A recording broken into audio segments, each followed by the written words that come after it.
பல்கலைக்கழக கலைப்பிட மாணவர் ஒன்றிய தலைவர் வருகின்ற 4ஆம் தேதியானது ஸ்ரீலங்காவிற்கு சுதந்திர தினமாகவும் தமிழருக்கு கருப்பு நாளாகவும் பிரகடனம் செய்யப்பட்டுள்ளது.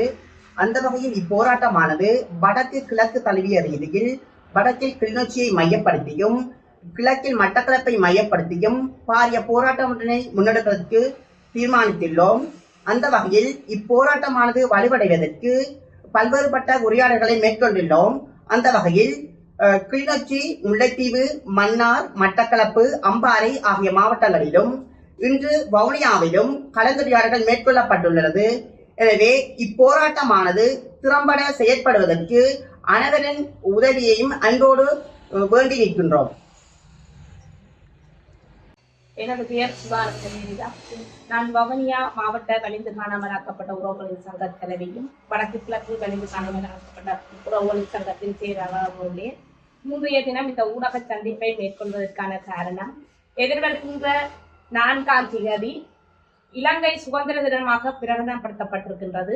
அதே போன்று வடக்கு கிழக்கிலே நாம் தமிழர்களாகிய நாம் எமக்கு எந்தவித சுதந்திரமும் கிடைக்காத போது நாம் அது கருப்பு நாளாக பிரகடனப்படுத்தி தொடர்ச்சியாக நாம் எமது சுதந்திரம் கிடைக்கும் வரை நாம் தொடர்ச்சியாக அந்த தினத்தை நாம் கருப்பு தினமாக அனுஷ்டித்து வருகின்றோம்.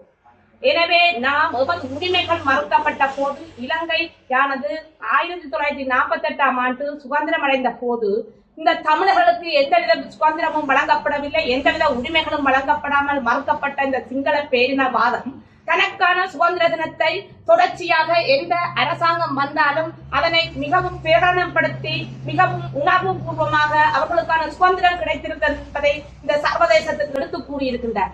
ஆனால் இன்று நாம் ஒரு தேசிய இனமாக இருக்கின்ற நாங்கள் உலகத்தில் அனைத்து நாடுகளிலும் தமிழர்கள் சொய்ந்து வாழ்கின்ற இடங்களில் கூட எமக்கான ஒரு நாடு இல்லை, எமக்கான சுதந்திரம் இல்லை, எமக்கான உரிமைகள் கிடைக்கப்படாமல் நாம் இன்று வரை ஒரு அடிமை உறவுகளாகவும் இனமாகவும் வாழ்ந்து கொண்டிருக்கின்றோம். எனவே நாம் இந்த வேளையில் கேட்டுக்கொள்வது, தமிழர்களாகிய நாம் எமது உரிமைகள் எங்கு மறுக்கப்படுகின்றதோ அங்கெல்லாம் சென்று எமது உரிமைக்காக நாங்கள் குரல் கொடுக்க வேண்டிய ஒரு நிர்பந்தத்துக்கு தள்ளப்பட்டிருக்கின்றோம். எனவே எமது உரிமைகள் மறுக்கப்பட்ட போதுதான் எமது உறவுகள், எமது இளைஞர்கள், யுவதிகள் 30 வருட காலமாக ஆயுதம் ஏந்தி போராட வேண்டிய ஒரு துப்பாக்கிய நிலைக்கு தள்ளப்பட்டிருந்தார்கள்.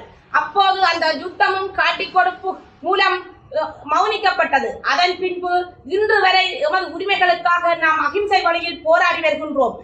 எடுத்துக்கொண்டால் எமது நிலங்கள் பறிபோய்க் கொண்டிருக்கின்றது, எமது உறவுகள் காணாமலாக்கப்பட்ட உறவுகளுக்கு இன்னும் நீதி கிடைக்கவில்லை. கண்முன்னே அரசியல் கைதிகளாக சிறைகளில் வாடிக்கொண்டிருக்கின்றவர்களுக்கு எந்தவித விடுதலையும் கிடைக்கப்பெறவில்லை. இன்று பௌத்த விகாரைகளை கட்டி தமிழ் பேசுகின்ற மக்களின் வடக்கு கிழக்கு மாகாணங்களிலே அவர்கள் சிங்கள பேரினவாத குடியேற்றங்களை செய்வதற்கு பௌத்த புத்த விகாரங்களை கட்டி எமது இடங்களை அபகரித்துக் கொண்டிருக்கின்றார்கள். இன்று எடுத்துக்கொண்டு பார்க்கின்ற போது தையட்டி விகாரையிலே சட்டவிரோதமான ஒரு தனியார் காணியிலே சட்டவிரோதமான புத்த விகாரை கட்டப்பட்டு இன்று அந்த காணியை அபகரித்துக் கொண்டிருக்கின்றார்கள். அதே போன்று பலாலி முகாமில் இருந்து தையட்டி வரை நான் சென்று பார்த்த போது அங்கு தமிழ் மக்களுடைய காணிகள் அவர்களின் கைவசப்படுத்தப்பட்டு அங்கு அவர்களின் நிலங்கள் அவர்களின் உற்பத்திகள் செய்ய முடியாமல் அவர்கள் ராணுவ கட்டுப்பாட்டு பகுதியில் வைத்து இன்றுமே அவர்கள் பாதுகாப்பு வலயமாக அதை வைத்திருக்கின்றார்கள். ராணுவத்தின் பாதுகாப்பு வலயம் அது தமிழர்களின் சொத்து.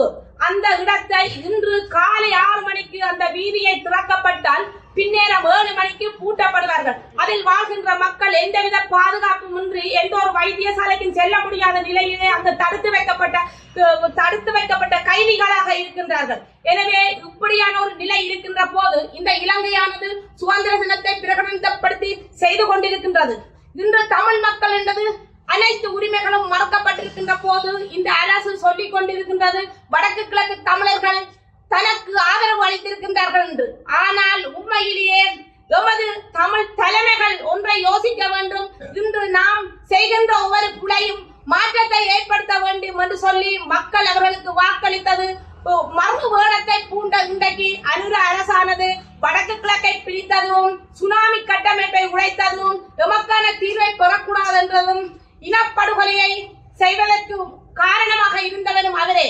அவர் எந்த விதமான எங்களுக்கு தீர்வை பெற்றுத்தரப் போவதில்லை. எந்த சிங்கள பேரினவாத அரசு வந்தாலும் எமக்கான தீர்வு கிடைக்கப்படாது. எனவே நாம் சர்வதேச விசாரணையை நோக்கி எமக்கான நீதி கேட்க வேண்டும் என்பதற்காக நாம் அனைத்து தமிழ் மக்கள்களும் இந்த நேரத்திலேயாவது ஒரு கட்டமைப்பாக நாம் அன்றைய தினம் எமக்கான சுதந்திரங்கள் பறிக்கப்பட்டிருக்கின்றது, எமக்கு உரிமைகள் பறிக்கப்பட்டிருக்கின்றது என்று சொல்லி நாம் அன்றைய தினமாவது ஒன்றாக சேர்ந்து குரல் கொடுப்பதற்கு அனைத்து மத குருமார்கள், பல்கலைக்கழக மாணவர்கள், சிவில் சமூக செயற்பாட்டாளர்கள், பொதுமக்கள்கள், பயந்து காணாமல் ஆக்கப்பட்ட உறவுகள், இளைஞர்கள், யுவதிகள், வர்த்தகர்கள், முச்சக்கர வண்டி உரிமையாளர்கள், பேருந்து உரிமையாளர்கள் என இதில் தமிழ் தேசியம் பற்றி கதைக்கின்ற அரசியல் கட்சிகள், அரசியல்வாதிகள் எல்லோருமே இதில் ஒன்றிணைய வேண்டும். அதே போன்று இந்த போராட்டமானது வடக்கிலும் கிழக்கிலும் நடைபெற்றுக் கொண்டிருக்கின்றது. எனவே வடமாகாணத்திலே 5 மாவட்டங்களும் சேர்ந்து கிளிநொச்சி மாவட்டத்திலும், கிழக்கு மாகாணத்தில் 3 மாவட்டங்களும் பிரதிநிதித்துவப்படுத்தி மட்டக்களப்பிலும் இப்போராட்டத்தினை பல்கலைக்கழக மாணவர்களும் வலிந்து காணாமலாக்கப்பட்டவர்களோடு சேர்ந்து மற்ற அமைப்புகளும் சேர்ந்து இந்த மக்களுக்கான போராட்டமாக இதை நாங்கள் வலுப்படுத்தி இந்த போராட்டத்தை வெற்றி பெற செய்ய வேண்டும். இதனை இந்த போராட்டத்தின் ஊடாக தமிழ் மக்களுக்கான உரிமைகளை பெறுவதற்கு அனைத்து உறவுகளும் ஒன்று சேர வேண்டும், இந்த போராட்டத்தை வலுப்படுத்த வேண்டும் என்று இந்த ஊடக வாயிலாக உங்கள் அனைவரிடமும் கேட்டுக்கொள்கின்றேன். நன்றி.